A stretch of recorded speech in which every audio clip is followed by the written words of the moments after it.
आइए, वेलकम है, स्वागत है आपको श्रीवास्तव कैंपस यूट्यूब चैनल पे। मैं इसके श्रीवास्तव तहे दिल से आपको स्वागत करता हूं। और इस चैनल से अगर आप नहीं जुड़े हैं तो जरूर जुड़ेंगे और इस वीडियो को आप अपने दोस्त या जो भी आपका ग्रुप होगा उन सभी जगह शेयर करेंगे, क्योंकि 5 क्वेश्चन का पंचनामा चल रहा है। अगर ये 5 क्वेश्चन प्रत्येक टॉपिक से अगर आप पढ़ लेते हैं तो फिर आपका क्वेश्चन कैसे छूटने वाला नहीं है। और आज का टॉपिक जो है ना, स्टूडेंट को बहुत ज़्यादा कंफ्यूजन था। बहुत सारे स्टूडेंट को कमेंट बॉक्स में कमेंट आया था कि सर 5 क्वेश्चन के पंचनामा में आप ऐसा कीजिए ना, एक दिन रैंकिंग बता दीजिए। तो वही रैंकिंग की शुरुआत हम आपके साथ करते हैं। तो देखिए, ये क्वेश्चन जो आपका रैंकिंग का है, जो रैंकिंग का आपका जो क्वेश्चन है, क्वेश्चन नंबर 1, ये क्वेश्चन जो है आपको CHSL मेंस में पूछा था। पहला क्वेश्चन यही था रैंकिंग का। इसके अलावा रेलवे की बात करें, वहाँ पूछता है। बिहार SSC में क्वेश्चन देखने को मिला, मतलब हर एक एग्जाम में आपको क्वेश्चन देखने को मिला। और तो बोला राजीव का स्थान अपने कक्षा में ऊपर से 21वां, ठीक है, और नीचे से 28वां। देखिए, कभी ऊपर से और नीचे से पूछेगा, कभी लेफ्ट और राइट करके भी आपको क्वेश्चन पूछता है। तो देखिए, जब बनाने का तरीका है ना, तो टोटल बराबर लेफ्ट प्लस राइट माइनस, और इसी ट्रिक पे आपका एक क्वेश्चन बनेगा। और इसी पे डिपेंडेबल आपका रेलवे पूछा है, SSC पूछा है, बैंक पूछता है, बिहार SSC पूछा है। यानी कोई भी एग्जाम अछूता नहीं है जो ये क्वेश्चन देखने को आपको नहीं मिलता। तो देखिए, बोला क्या, कक्षा में कुल कितने छात्र हैं, टोटल पूछा। तो टोटल बराबर लेफ्ट प्लस राइट माइनस 1, यानी ऊपर प्लस नीचे -1। तो लेफ्ट से 21वां है, राइट से बाबू का 28वां है, अब माइनस क्या होगा 1। तो देखिए ना, यहाँ पे 49 होगा, 49 माइनस 1, आंसर क्या होगा बाबू का 48 के ऑप्शन में है। ऑप्शन सी आपका करेक्ट, ऑप्शन सी आपका एकदम इजी मेथड से आप क्वेश्चन को हल कर सकते हैं।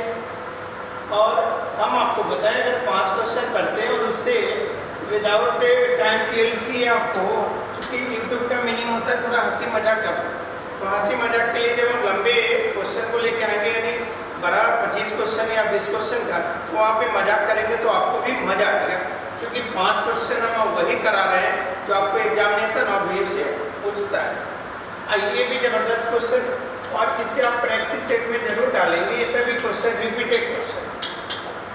और देखिए, बोला क्या कि एक कतार में सोहन का स्थान बाएं से 10वां है तथा उसी कतार में चांदनी का स्थान दाएं से 15वां है, और उन दोनों के बीच में रीता है। उन दोनों के बीच में कौन है? रीता है। उन दोनों के बीच, तो के मतलब होता है छोटा, के मतलब छोटा। एक कतार में सोहन का स्थान बाएं से 10वां, अगर यहाँ पे बाबू का सोहन है तो सोहन का स्थान बाएं से करना बोला भाई 10वां, ठीक है। फिर बोला चांदनी का उसी कतार में दाएं से 15वां है। चांदनी का पोजीशन इसी कतार में इधर से आएंगे तो दाएं होगा। दाएं से चांदनी का पोजीशन बाबू का बोला है कि 15वां, क्या है 15वां। और इन दोनों के बीच में के मतलब छोड़कर, देखिए स्टेटमेंट पे जरूर ख्याल रखेंगे, के में और के मतलब छोड़कर होता है, से मतलब लेके होता, और होता तो पहले वाला, जो होता तो बाद वाला। तो कहा क्या, उन दोनों के बीच में रीता है कि भाई इन दोनों के बीच कौन है? रीता है। इन दोनों के बीच बाबू का क्या है? रीता है। फिर क्या बोला यदि रीता और सोहन के बीच 5 व्यक्ति, किसके किसके बीच?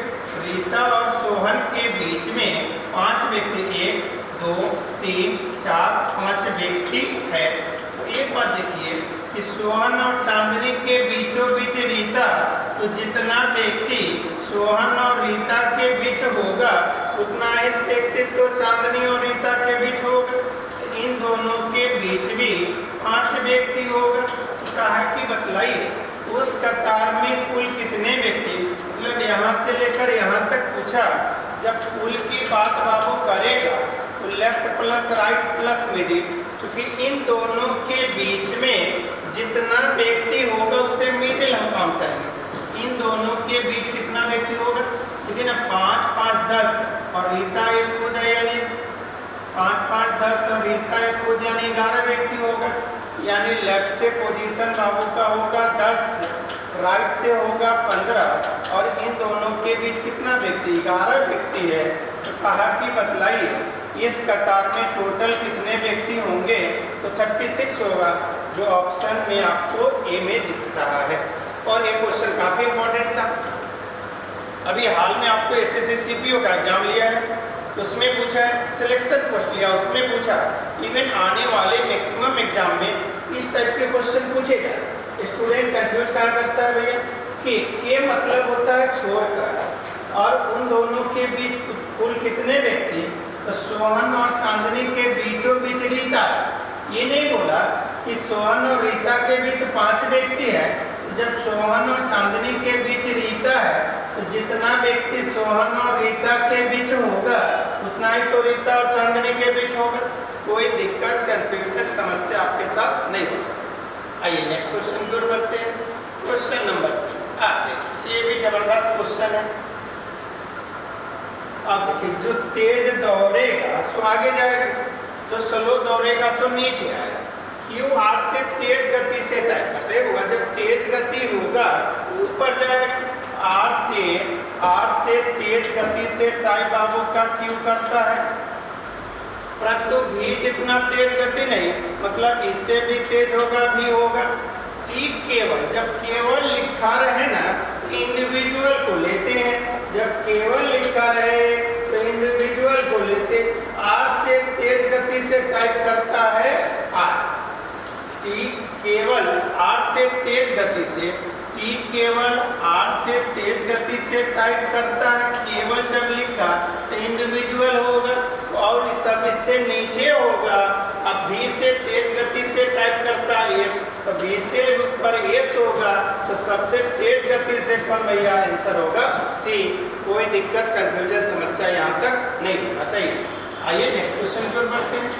क्वेश्चन नंबर 4 है, 5 क्वेश्चन का 5 नामा है।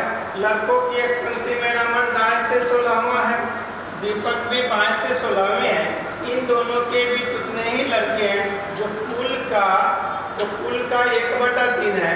तो बताइए पंक्ति में कुल कितने लड़के होंगे। ये भजन 1/3 है, यानी कुल का 2/3 होगा। और 16 और 16 कितना होगा बाबू का 32 होगा। तो बोला ये कितना हो जाएगा 16 हो जाएगा। कुल कितने व्यक्ति होंगे, आंसर 48 होगा, जो ऑप्शन बी में आपको देखने को मिल रहा है। नेक्स्ट क्वेश्चन की ओर बढ़ते हैं बाबू साहब। क्वेश्चन नंबर 5 जबरदस्त क्वेश्चन ये भी है, और यही क्वेश्चन सर रिपीटेड क्वेश्चन आपका है। ये सभी क्वेश्चन आपका क्या करता है भाई, रिपीट करता है। तो देखिए क्या बोला, ABCD में से प्रत्येक की ऊंचाई अलग अलग है, मतलब ऊंचाई सबकी अलग अलग है। हम अक्सर आपको बोले जब केवल लिखेगा तो आप इंडिविजुअल ध्यान दीजिएगा। बी केवल बी से छोटा है, डी केवल बी से छोटा है और सबसे बड़ा होगा, और सबसे बड़ा ए और सी से छोटा ही है, ए और सी से छोटा ही है, अलग अलग। डी केवल बी से छोटा है, डी केवल बी से छोटा है, डी केवल बी से छोटा है, तो ये तो और सभी से बड़ा होगा। चलिए ठीक है भाई, ए और सी से छोटा ही है। अब देखिए ना, ए और सी से छोटा ही है, ए और सी से छोटा क्या है ई। तो कहा क्या इन सभी में सबसे छोटा कौन है, तो सबसे छोटा था हर एक कंडीशन में बोला ए और सी से छोटा ई है, ठीक है। तो इन सभी में सबसे छोटा कौन है, तो आंसर क्या होगा, ऑप्शन ए आपका करेक्ट होगा। कोई दिक्कत कंफ्यूजन समस्या यहाँ तक नहीं होना चाहिए। तो आज इतना है, फिर मेरी मुलाकात।